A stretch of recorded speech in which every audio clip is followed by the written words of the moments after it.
جنگ احد سے متعلق ابتدائی بیان اس سے پہلے والی جمعہ کو ہو چکا، بقیہ بیان آج ہم کرتے ہیں۔ ہم نے عرض کیا تھا کہ مشرکین کفار یہ تو 12 شوال سن 3 ہجری بدھ کے دن ہی مدینے کے قریب پہنچ کر احد پہاڑ پر اپنا پڑاؤ ڈال چکے تھے، مگر حضور اکرم صلی اللہ تعالی علیہ وسلم 14 شوال سن 3 ہجری بعد نماز جمعہ مدینے سے روانہ ہوئے۔ رات کو بنی نجار میں رہے اور 15 شوال سنیچر کے دن نماز فجر کے وقت احد میں پہنچے۔ مشرکین کے لشکر کی تعداد 3000 تھی اور حضور اقدس سید عالم صلی اللہ علیہ وسلم کل 700 صحابہ کے ساتھ تشریف لے گئے۔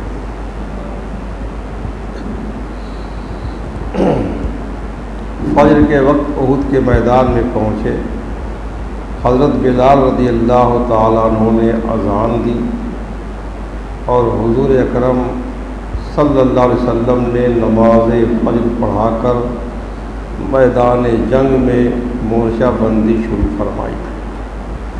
حضرت عکاشہ بن محصن اسدی کو رضی اللہ عنہ لشکر کے میمنے پر یعنی دائیں بازو پر اور حضرت ابو سلمہ بن عبد الاسد مخزومی رضی اللہ عنہ کو میسرہ پر یعنی لشکر کے بائیں بازو پر اور حضرت ابو عبیدہ بن جراح اور حضرت سعد بن ابی وقاص رضی اللہ عنہ کو مقدمہ پر یعنی اگلے حصے پر اور حضرت مقداد بن عمر کو ساقہ یعنی پچھلے حصے پر افسر مقرر فرمایا۔ اور صف بندی کے وقت احد پہاڑ کو پشت پر رکھا، پیچھے رکھا اور کوہ عینین کو جو وادی قنات میں ہے اپنے بائیں طرف رکھا۔ لشکر کے پیچھے پہاڑ میں ایک درہ تھا، تنگ راستہ تھا جس میں سے گزر کر کفار مسلمانوں کی صفوں کے پیچھے سے حملہ آور ہو سکتے تھے، اس لیے حضور صلی اللہ علیہ وسلم نے اس درے کی حفاظت کے لیے 50 تیر اندازوں کا ایک دستہ مقرر فرما دیا، تیر چلانے والوں کا، اور حضرت عبداللہ بن جبیر رضی اللہ عنہ کو اس دستے کا افسر بنا دیا اور یہ حکم دیا کہ دیکھو ہم چاہے مغلوب ہوں یا غالب ہوں، ہاریں یا جیتیں، تم لوگ اپنی اس جگہ سے نہ ہٹنا، اس وقت تک یہاں سے نہ ہٹنا جب تک میں تمہارے پاس کسی کو نہ بھیجوں اور میں حکم جاری نہ کروں۔ مشرکین نے بھی نہایت باقاعدگی کے ساتھ اپنے صفوں کو درست کیا، چنانچہ انہوں نے اپنے لشکر کے میمنے پر خالد بن ولید کو، ابھی ایمان نہیں لائے تھے، اور میسرے پر اکرمہ بن ابو جہل کو افسر بنا دیا۔ سواروں کا دستہ سفیان بن امیہ کی کمان میں تھا، تیر اندازوں کا ایک دستہ الگ تھا جن کا سردار عبداللہ بن ربیعہ تھا، اور پورے لشکر کا علم بردار طلحہ بن ابو طلحہ تھا جو قبیلے بنی عبدالدار کا ایک آدمی تھا۔ جب حضور صلی اللہ علیہ وسلم نے دیکھا کہ کافروں کے پورے لشکر کا علم بردار قبیلے بنو عبدالدار کا ایک شخص ہے تو آپ نے بھی اسلامی لشکر کا جھنڈا حضرت مصعب بن عمیر رضی اللہ عنہ کو عطا فرمایا جو اسی قبیلے عبدالدار کے سے تعلق رکھتے تھے۔ سب سے پہلے کفار قریش کی عورتیں دف بجا بجا کر ایسے اشعار گاتی ہوئی آگے بڑھیں جن میں جنگ بدر کے مقتولین کا ماتم اور انتقام خون کا جوش بھرا ہوا تھا۔ لشکر کفار کے سپہ سالار ابو سفیان کی بیوی ہند آگے آگے اور کفار قریش کے معزز گھرانوں کی 14 عورتیں اس کے ساتھ ساتھ تھیں، اور یہ سب آواز ملا کر یہ اشعار گا رہی تھیں: نحنو بنات و طارق نمشی علی النمارق، ہم آسمان کے تاروں کی بیٹیاں ہیں، ہم قالینوں پر چلنے والیاں ہیں۔ ان تقبلوا نعانق اور تدبروا نفارق، اگر تم بڑھ کر لڑو گے تو ہم تم سے گلے ملیں گے، اور پیچھے قدم ہٹایا تو ہم تم سے الگ ہو جائیں گے۔ یہ کافروں کے جذبات کو بھڑکانے کے لیے ایسی باتیں کر رہی تھی، ایسے کام کر رہی تھی۔ مشرکین کی صفوں میں سے سب سے پہلے جو شخص جنگ کے لیے نکلا وہ ابو عامر اوسی تھا۔ اس کی عبادت اور پارسائی کی بنا پر مدینے والے اس کو راہب کہا کرتے تھے، وہ مدینے کا رہنے والا تھا، مگر رسول اللہ صلی اللہ علیہ وسلم نے اس کا نام فاسق رکھا تھا۔ مدینے والے راہب کہتے تھے اور حضور اس کو فاسق کہتے تھے۔ زمانہ جاہلیت میں یہ شخص اپنے قبیلے اوس کا سردار تھا اور مدینہ کا مقبول عام آدمی تھا، سب اس کو بہت مانتے تھے۔ مگر جب رسول اکرم صلی اللہ تعالی وسلم مدینہ میں تشریف لائے تو یہ شخص جذبہ حسد میں جل بھن کر خدا کے محبوب صلی اللہ علیہ وسلم کی مخالفت کرنے لگا اور مدینے سے نکل کر مکہ چلا گیا اور کفار قریش کو آپ سے جنگ کرنے پر آمادہ کیا۔ اس کو بڑا بھروسہ تھا کہ میری قوم جب مجھے دیکھے گی تو رسول اللہ کا ساتھ چھوڑ دے گی، چنانچہ اس نے میدان میں نکل کر پکارا: اے انصار، کیا تم لوگ مجھے پہچانتے ہو؟ میں ابو عامر راہب ہوں۔ انصار نے چلا کر کہا: ہاں ہاں اے فاسق، ہم تجھ کو خوب پہچانتے ہیں، خدا تجھے ذلیل فرمائے۔ ابو عامر اپنے لیے فاسق کا لفظ سن کر تلملا گیا، کہنے لگا کہ ہائے افسوس، میرے بعد میری قوم بالکل ہی بدل گئی۔ پھر کفار قریش کی ٹولی جو اس کے ساتھ تھی مسلمانوں پر تیر برسانے لگی۔ اس کے جواب میں انصار نے بھی اس زور کی سنگباری کی پتھراؤ کیا کہ ابو عامر اور اس کے ساتھی میدان جنگ سے بھاگ کھڑے ہوئے۔ لشکر کفار کا لمبردار طلحہ بن ابو طلحہ سب سے نکل کر میدان میں آیا اور کہنے لگا کہ کیوں مسلمانوں، تم میں کوئی ایسا ہے کہ یا وہ مجھ کو دوزخ میں پہنچا دے، وہ طنز کر رہا تھا، یا خود میرے ہاتھ سے وہ جنت میں پہنچ جائے۔ اس کا یہ گھمنڈ سے بھرا ہوا کلام سن کر حضرت علی شیر خدا رضی اللہ عنہ نے فرمایا کہ ہاں میں ہوں۔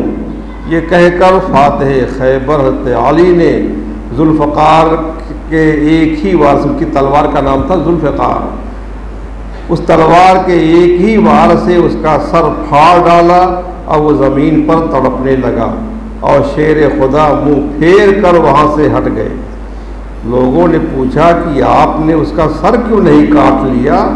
تو شیر خدا نے فرمایا کہ جب وہ زمین پر گرا اس کی شرمگاہ کھل گئی اور مجھے قسم دینے لگا کہ مجھے معاف کر دیجئے۔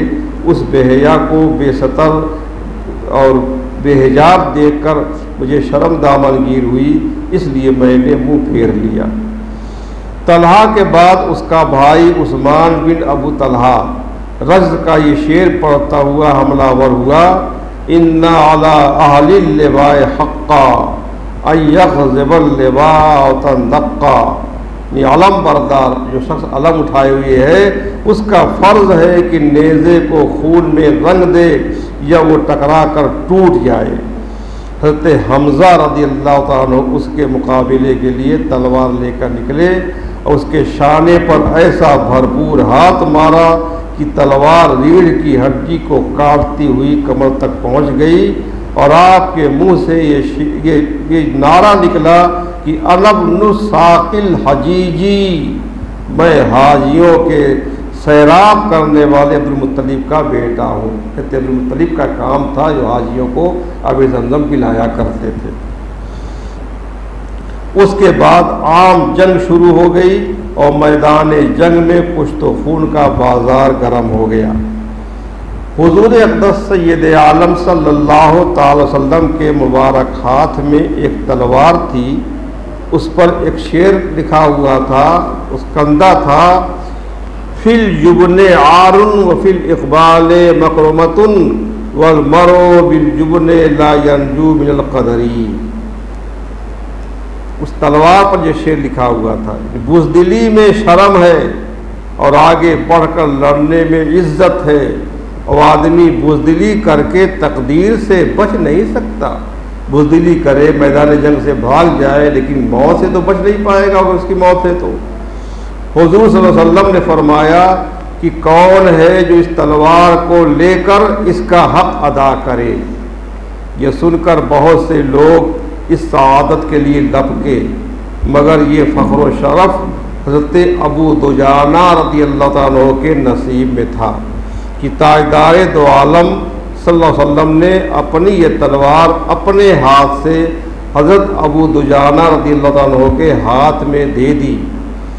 وہ یہ اعزاز پا کر جوش مسرت سے خوشی میں مست و بے خود ہو گئے، اور عرض کیا کہ یا رسول اللہ صلی اللہ علیہ وسلم، اس تلوار کا حق کیا ہے؟ ارشاد فرمایا کہ تو اس سے کافروں کو قتل کرے یہاں تک کہ یہ ٹیڑھی ہو جائے۔ حضرت ابو دجانہ رضی اللہ عنہ نے عرض کیا یا رسول اللہ، میں اس تلوار کو اس کے حق کے ساتھ لیتا ہوں۔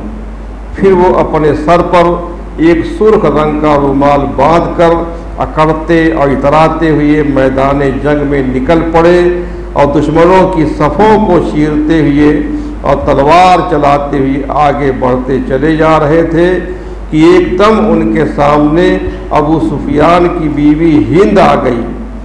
حضرت ابو دجانہ رضی اللہ عنہ نے ارادہ کیا کہ اس پر تلوار چلا دیں، پھر اس خیال سے تلوار ہٹا لی کہ رسول اللہ صلی اللہ علیہ وسلم کی مقدس تلوار کے لیے یہ زیب نہیں دیتا کہ وہ کسی عورت کا سر کاٹے۔ حضرت ابو دجانہ رضی اللہ عنہ کی طرح حضرت حمزہ اور حضرت علی رضی اللہ عنہ بھی دشمنوں کی صفوں میں گھس گئے اور کفار کا قتل عام شروع کر دیا۔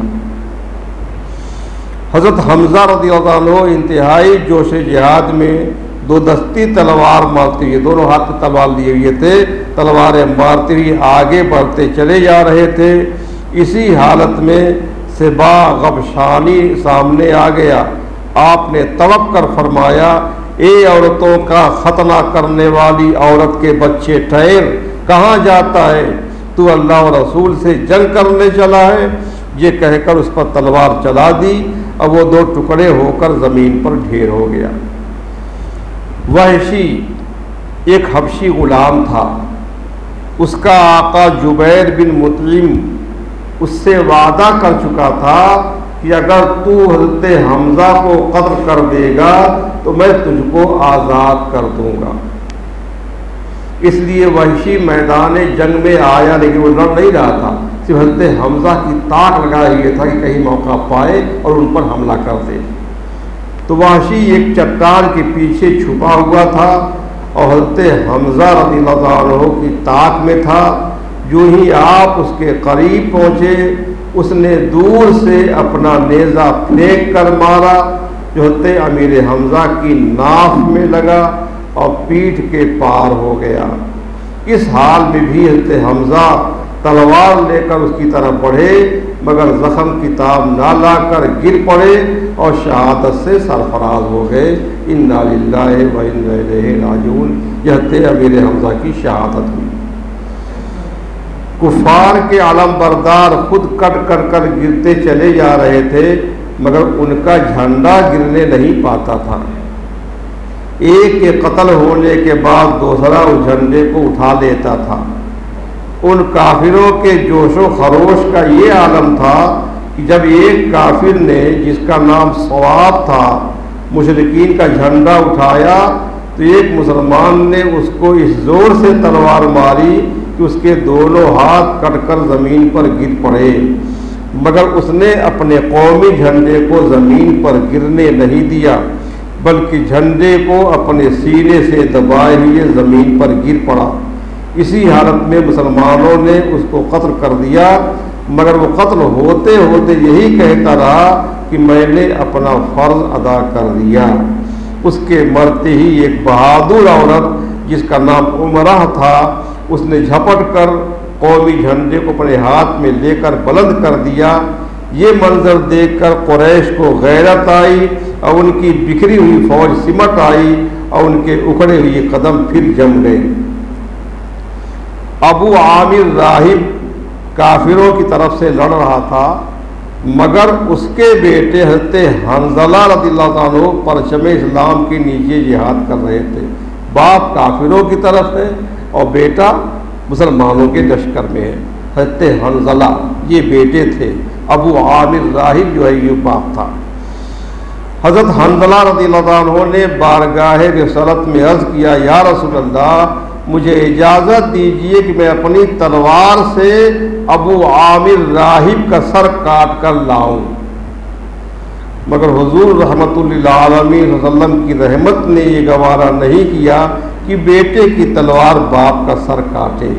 حضرت حنظلہ رضی اللہ عنہ اس قدر جوش میں بھرے ہوئے تھے کہ سر ہتھیلی پر رکھ کر انتہائی جانبازی کے ساتھ لڑتے ہوئے قلب لشکر تک پہنچ گئے اور کفار کے سپہ سالار ابو سفیان پر حملہ کر دیا، اور قریب تھا کہ حضرت حنظلہ کی تلوار ابو سفیان کا فیصلہ کر دے کہ اچانک پیچھے سے شداد بن اسود نے جھپٹ کر وار کو روکا اور حضرت حنظلہ رضی اللہ عنہ کو شہید کر دیا۔ حضرت حنظلہ رضی اللہ عنہ کے بارے میں حضور اکرم صلی اللہ علیہ وسلم نے ارشاد فرمایا کہ فرشتے حنظلہ کو غسل دے رہے ہیں۔ جب ان کی بیوی سے ان کا حال پوچھا گیا تو اس نے کہا کہ جنگ احد کی رات میں وہ اپنی بیوی کے ساتھ سوئے تھے، غسل کی حاجت تھی، مگر دعوت جنگ کی آواز ان کے کان میں پڑی تو وہ اسی حالت میں شریک جنگ ہو گئے۔ یہ سن کر حضور اقدس نے فرمایا کہ یہی وجہ ہے جو فرشتوں نے اس کو غسل دیا۔ اسی واقعے کی بنا پر حضرت حنظلہ کو غسیل الملائکہ کے لقب سے یاد کیا جاتا ہے۔ غسیل الملائکہ یعنی فرشتوں کے نہلائے ہوئے جنہیں فرشتوں نے غسل دیا۔ اس جنگ میں مجاہدین انصار اور مہاجرین بڑی دلیری اور جانبازی سے لڑتے رہے، یہاں تک کہ مشرکین کے پاؤں اکھڑ گئے۔ حضرت علی اور حضرت ابو دجانہ اور حضرت سعد بن ابی وقاص وغیرہ رضی اللہ عنہم کے مجاہدانہ حملوں نے مشرکین کی کمر توڑ دی۔ کفار کے تمام علم بردار عثمان، ابو سعید، مصافح، طلحہ بن ابی طلحہ وغیرہ ایک ایک کر کے کٹ کٹ کر زمین پر ڈھیر ہو گئے۔ کفار کو شکست ہو گئی اور وہ بھاگنے لگے، اور ان کی عورتیں جو اشعار پڑھ پڑھ کر لشکر کفار کو جوش دلا رہی تھیں، وہ عورتیں بھی بدحواسی کے عالم میں اپنے ازار اٹھائے ہوئے، پنڈلیاں کھولے ہوئے بھاگتی ہوئی پہاڑوں پر دوڑتی ہوئی چلی جا رہی تھیں، اور مسلمان قتل و غارت میں مشغول تھے۔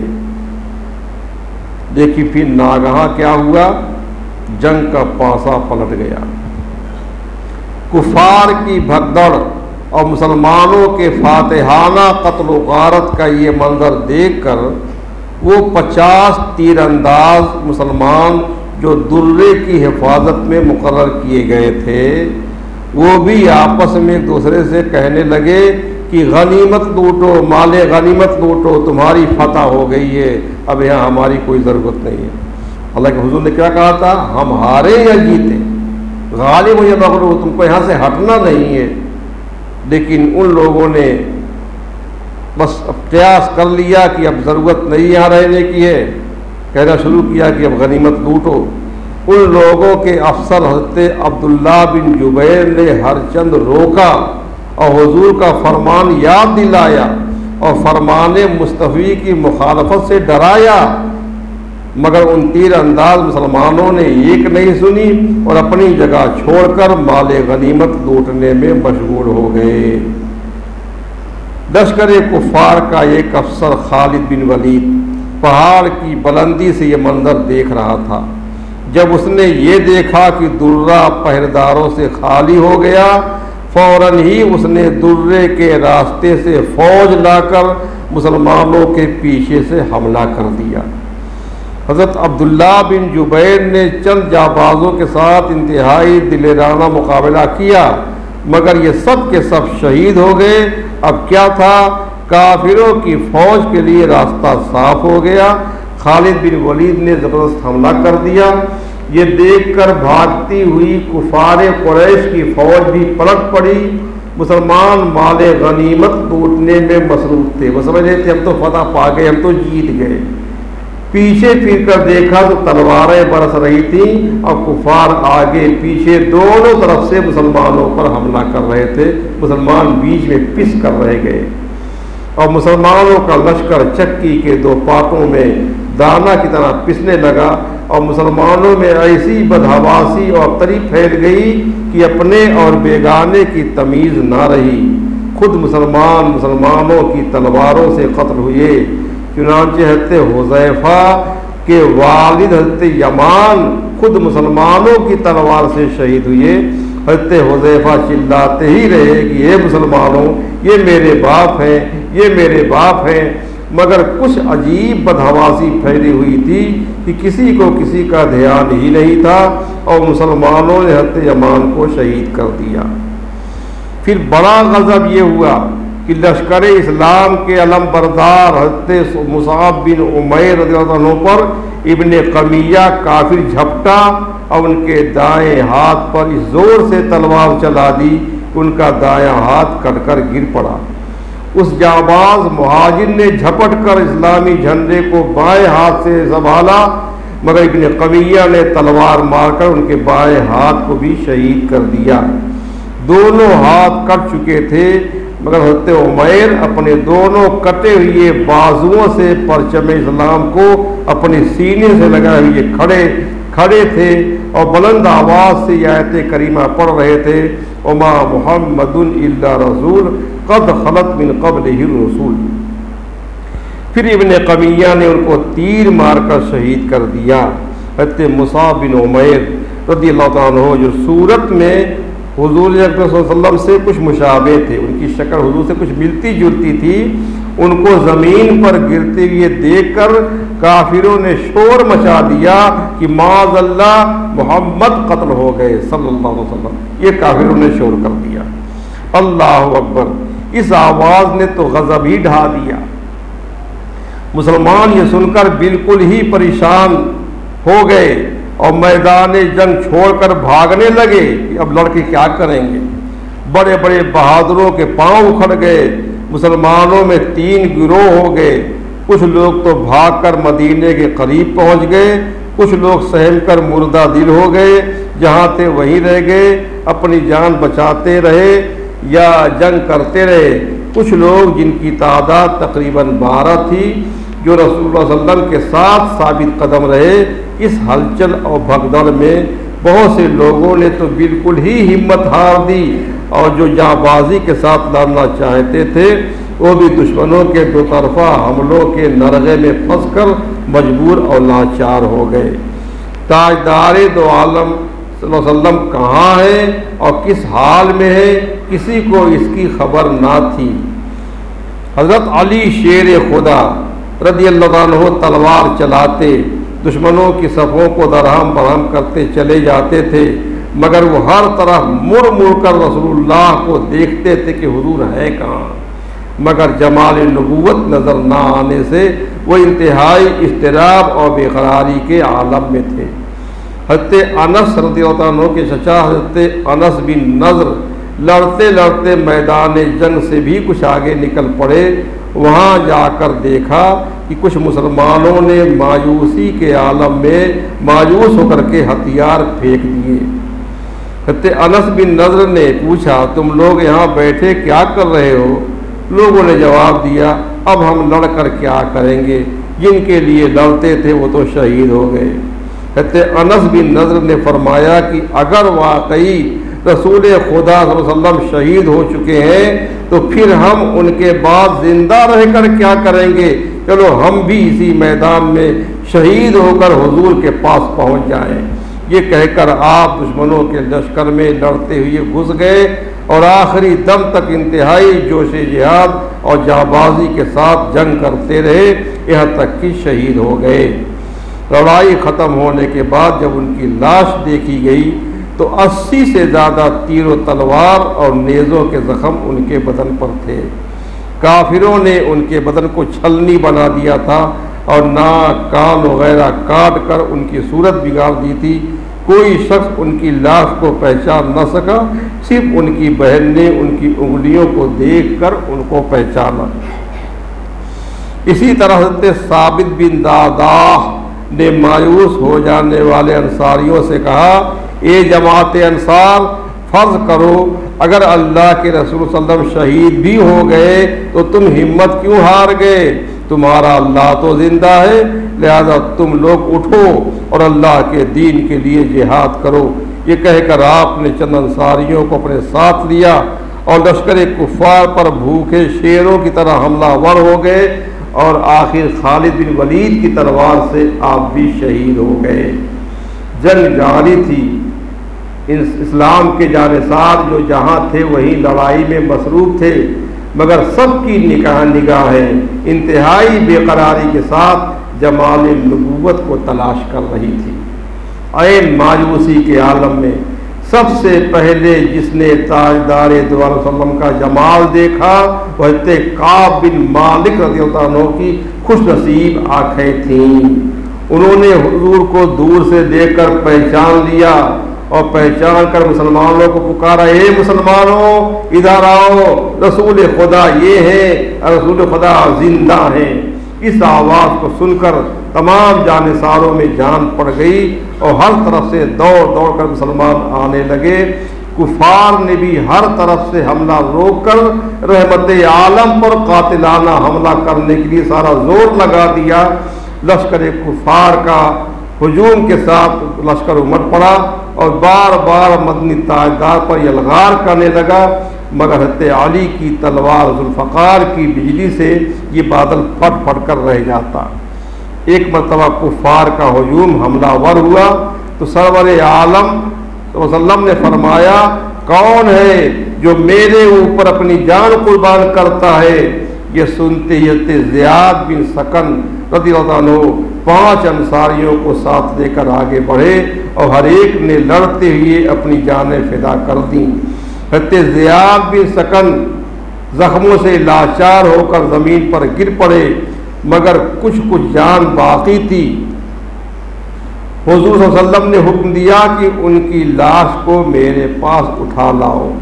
جب لوگوں نے ان کی لاش کو بارگاہ رسالت میں پیش کیا تو حضرت زیاد بن سکن نے کھسک کر محبوب خدا کے قدموں پر اپنا منہ رکھ دیا اور اسی حالت میں ان کی روح پرواز کر گئی۔ گر وقت اجل سر تیرے قدموں پہ دھرا ہو، جتنی ہو قضا ایک ہی سجدے میں ادا ہو۔ اللہ اکبر۔ زیاد بن سکن کی اس موت پر لاکھوں زندگیاں قربان ہوں۔ اس گھمسان کی لڑائی اور ماردھاڑ کے ہنگاموں میں ایک بہادر مسلمان کھڑا ہوا، نہایت لاپرواہی کے ساتھ کھجوریں کھا رہا تھا۔ ایک دم آگے بڑھا، عرض کیا یا رسول اللہ اگر میں اس وقت شہید ہو جاؤں تو میرا ٹھکانہ کہاں ہوگا؟ آپ نے فرمایا تو جنت میں جائے گا۔ وہ بہادر اس بشارت کو سن کر مست اور بے خود ہو گیا، ایک دم کافروں کے ہجوم میں کود پڑا اور ویسی شجاعت کے ساتھ لڑنے لگا کہ کافروں کے دل دہل گئے۔ اسی طرح جنگ کرتے ہوئے وہ شہید ہو گیا۔ وقت آج بھی ختم ہو گیا، اب اس کا آخری حصہ رہ گیا۔ اللہ تعالیٰ شہدائے احد اور شرکائے جنگ احد کے درجات بلند فرمائے اور ہم سب کو ان کا فیضان عطا فرمائے۔